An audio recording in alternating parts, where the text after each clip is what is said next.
கல்யாணத்துக்கு போனாக்கா வெளியே தான் போர்டு இருக்கும், பொண்ணு மாப்பிளோட போட்டோ இருக்கும். கரெக்ட். ஆமா, இது கல்யாணம் ஆச்சு, பொண்ணு மாப்பிள்ளை யாருன்னு பேர் சொல்லலையே. காரணம், இங்க பொண்ணு மாப்பிள்ளை பேருக்கு அவசியம் இல்லை என்று ஆவியானவர் கண்டார். அது பரிசுத்த மெய் விவாகம். இங்க அப்படியே கர்த்தரோடு இசைந்து இருக்கிறார். அவருடைய ஒரே ஆவியா இருக்கு. அல்லேலூயா. இது ஆவிக்குரிய புத்தகம். ஆவிக்குரிய கண்கள்ல நாம் பார்க்கலாம். ஆவியானவர் பின்வரும் சந்ததிக்கு என்ன சொல்ல போகிறார், அதைதான் நாம் சற்று கூர்ந்து கவனிக்க வேண்டும். அது அன்னைக்கு தானே கல்யாணம், அன்னைக்கு வந்தவங்க அன்னைக்கு சாப்பிட்டுட்டு வாழ்ந்துட்டு போயிட்டாங்க.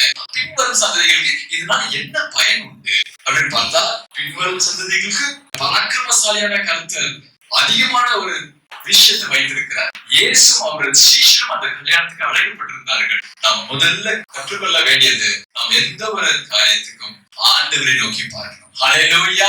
இயேசுவை நோக்கி பார்க்கணும். ஃபர்ஸ்ட் இன்விடேஷன், ஆண்டவரே இதோ நான் இந்த நேரத்துல படிக்க போகிறேன், இந்த இடத்துல நான் இப்படி வேலை செய்ய போகிறேன், இப்படி வரன் பார்க்கிறார்கள். ஆண்டவரே உம்முடைய தயவு நிமித்தம், உம்முடைய சித்தத்தின் நிமித்தம் நான் என்ன படிக்க வேண்டும், என்ன வேலை செய்ய வேண்டும், உமக்கு சித்தம் என்ன ஆண்டவரே, இதை கேட்டு கற்றுக்கொள்ளுகிற ஒரு பழக்கம் நமக்கு வேணும்.